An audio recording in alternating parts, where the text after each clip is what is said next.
इस कहानी की शुरुआत में हमें एक कपल को दिखाया जाता है जिसमें लड़के का नाम मेट और लड़की का नाम केट होता है। केट एक कंपनी के अंदर ट्रांसलेटर की जॉब करती है, जबकि मैट एक आर्टिस्ट होता है। वो पेंटिंग्स बनाता है।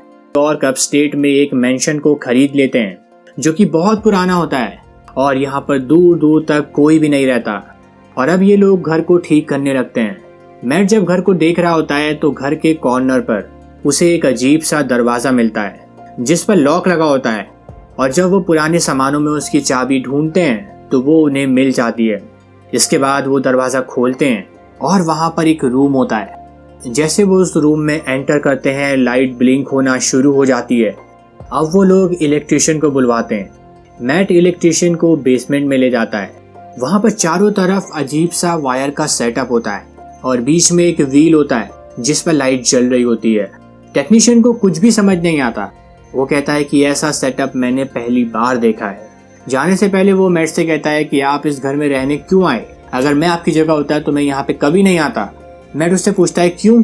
तो वो कहता है आपको नहीं पता, आज से कई सालों पहले इस घर में रहने वाले कपल का मर्डर हो गया था, लेकिन वो मर्डर किसने किया ये बात अभी तक साफ नहीं हो पाई है। टेक्नीशियन की बात सुनकर मैट टेंशन में आ जाता है और वो उस घर के बारे में इंटरनेट पर सर्च करता है। उसे पता चलता है कि 1975 में जॉन डो नाम के एक लड़के ने इस घर में रहने वाले कपल को मार दिया था। इस न्यूज़ को देखकर मैट और भी ज़्यादा परेशान हो जाता है, क्योंकि कोई भी ऐसे घर में नहीं रहना चाहता जहां पर किसी का मर्डर हुआ हो। वो टेंशन में उस रूम में बैठकर ड्रिंक करने लगता है। तभी उसकी वाइन की बोतल भी खत्म हो जाती है। वो कहता है काश मेरे पास एक वाइन की बोतल आ जाती। और इतना कहते ही लाइट ब्लिंक होना शुरू हो जाती है और अंधेरा हो जाता है। और जब लाइट आती है तो वहां पर एक वाइन की बोतल होती है। मैट उसे देख के काफी हैरान होता है और जब वो उसे चेक करता है तो वो असली होती है।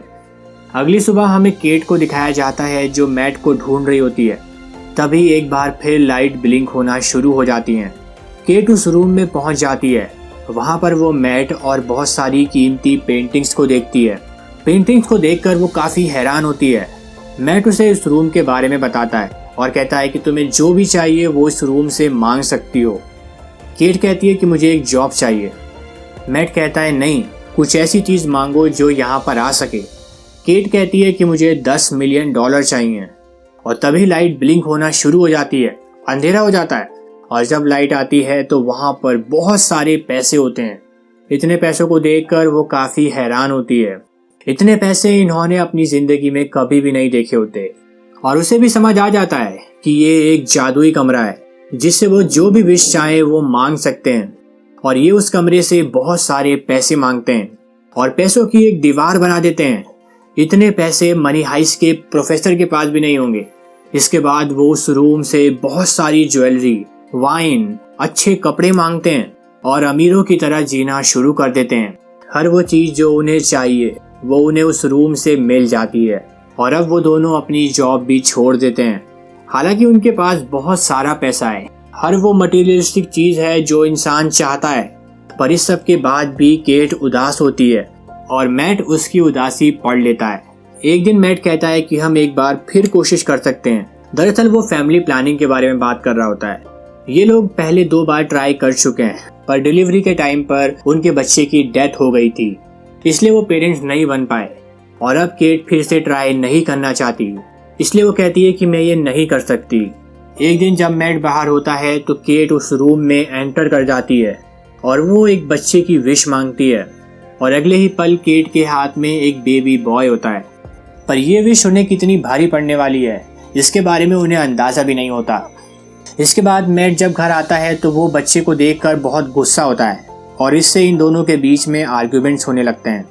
मैट कहता है कि हम इस बच्चे को नहीं रख सकते और वो उसे रूम में ले जाते हैं और डिसाइड करते हैं कि वो उसे गायब कर देंगे।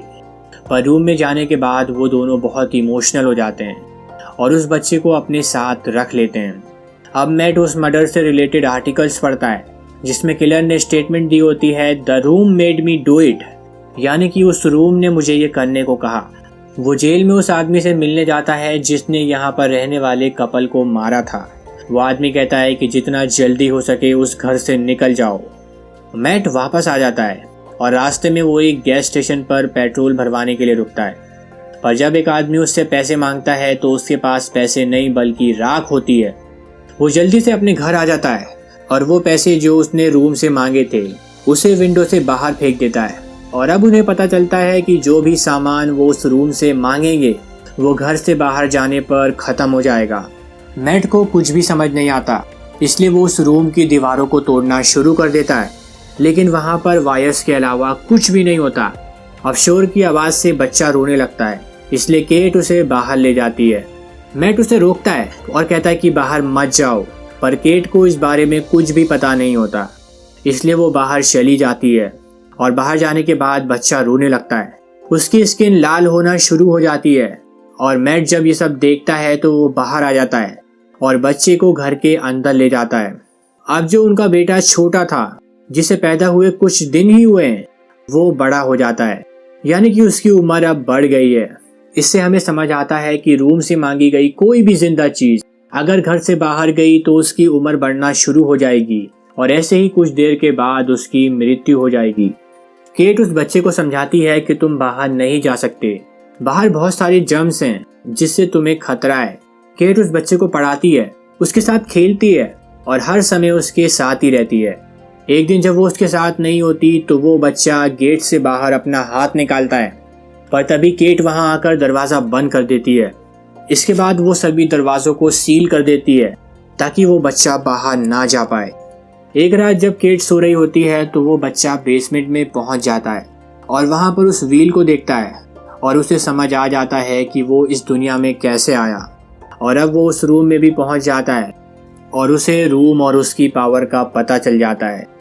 अगली सुबह जब केट अपने बच्चे को ढूंढ रही होती है तभी वो देखती है कि उस बच्चे ने अपनी इमेजिनेशन से एक नई दुनिया बना ली है और वो वहाँ पर बर्फ के साथ खेल रहा होता है। केट ये देखकर उसके साथ खेलने लगती है क्योंकि वो उससे बहुत प्यार करती है, लेकिन मैट को यहाँ पर खतरा दिखाई देता है। वो समझ जाता है कि ये बच्चा बहुत पावरफुल होता जा रहा है, इसलिए वो उसे खींचकर अंदर ले जाता है और उसे रूम में लॉक कर देता है। अगले दिन मैट को जेल से उस किलर का फ़ोन आता है। वो मैट से कहता है कि 1975 में जिस कपल का मर्डर हुआ था उसने एक बच्चे की विश मांगी थी और वो बच्चा मैं था। मैं चाहता था कि मैं बाहर जाऊं, दूसरे बच्चों की तरह रह सकूं, उनकी तरह खेल सकूं, पर मेरे मॉम डैड मुझे बाहर जाने की इजाज़त नहीं देते थे क्योंकि बाहर जाने से मैं मर जाता। इसलिए मैंने रूम से पूछा कि मैं बाहर कैसे जा सकता हूँ, तो रूम ने मुझे बताया कि अगर तुम उस कपल को मार दोगे तो तुम नॉर्मल लोगों की तरह रह सकते हो। और मैंने ऐसे ही किया और मैंने उन दोनों को मार दिया। अब हमें केट को दिखाया जाता है जो किलर की बात सुन लेती है और वो गाड़ी लेकर वहाँ से चली जाती है। मैट को बहुत गुस्सा आता है। वो शेन के पास जाता है और उसे उसकी सच्चाई बता देता है। वो बता देता है कि हमने तुम्हें रूम से मांगा है, तुम असली नहीं हो, केट तुम्हारी मदर नहीं है। मैट अपनी वाइफ को नहीं खोना चाहता, इसलिए वो शेन को घर से बाहर ले जाता है, पर तभी वो उसकी आंखों में देखता है और उसे उस पर दया आ जाती है।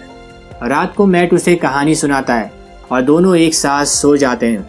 अगली सुबह केट जब घर आती है तो वो देखती है कि दोनों साथ सो रहे होते हैं। वो समझ जाती है कि मैट ने शेन को एक्सेप्ट कर लिया है, इसलिए उनके बीच की दूरियां खत्म हो जाती हैं और वो एक दूसरे के क्लोज आ जाते हैं।